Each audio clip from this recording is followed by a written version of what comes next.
start. The present application raises two basic issues.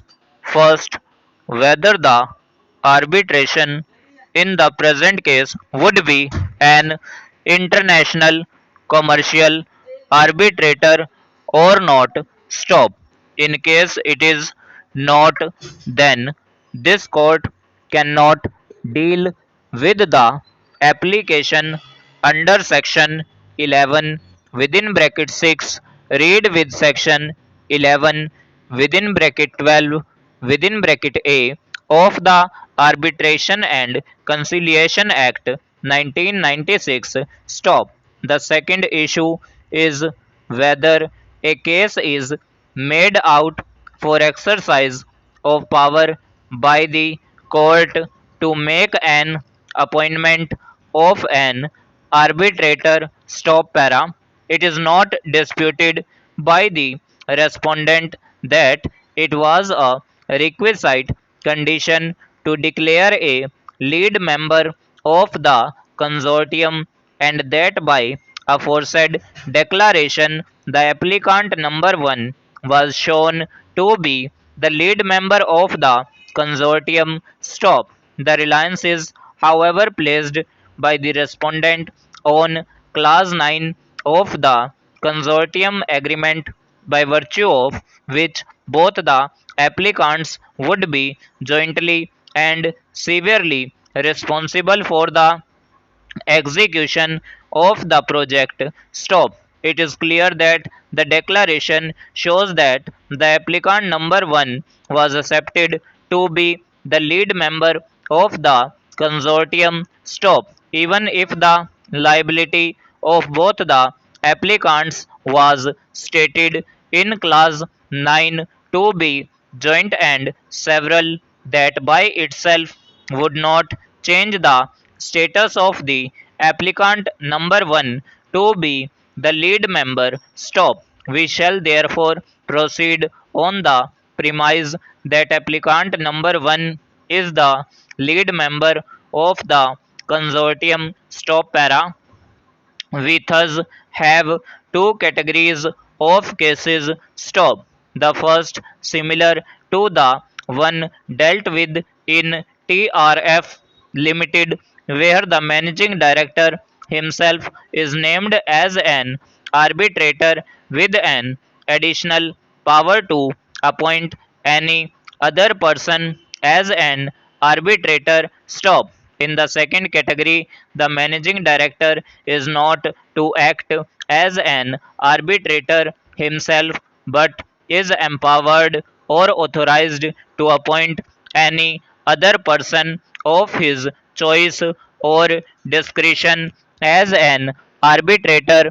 If in the first category of cases the managing director was found incompetent, it was because of the interest that he would be said to be having in the outcome or result of the dispute. Stop. The element of invalidity would thus be directly relatable to and arise from the interest that he would be having in such outcome or decision. Stop.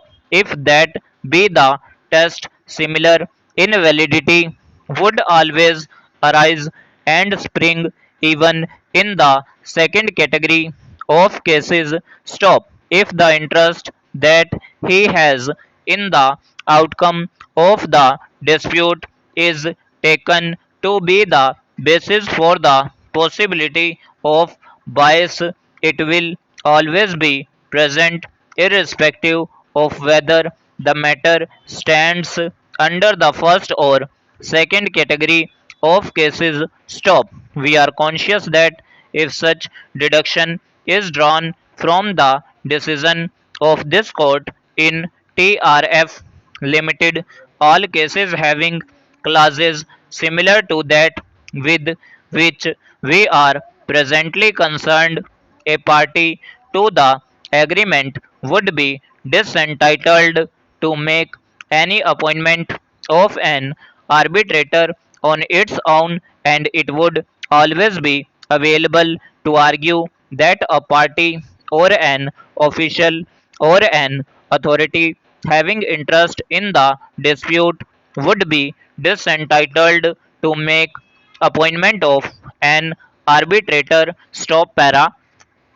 But in our view, that has to be the logical deduction from TRF limited. Stop. Paragraph 50 of the decision shows that this court was concerned with the issue whether the managing director, after becoming ineligible by operation of law, is he still eligible to nominate an arbitrator. The ineligibility referred to therein was as a result of operation of law, in that a person having an interest in the dispute or in the outcome or decision thereof must not only be ineligible to act as an arbitrator but must also not be eligible to appoint anyone else as an arbitrator, and that such person cannot and should not have any role in charting out any course to the dispute resolution by having the power to appoint an arbitrator. Stop. Para. The next sentences in the paragraph further show that cases where both the parties could nominate respective arbitrators of their choice were found to be completely a different situation. Stop. The reason is clear that whatever advantage a party may derive by nominating an arbitrator of its choice would get counterbalanced by equal power with the other party. Stop. But in a case where only one party has a right to appoint a sole arbitrator over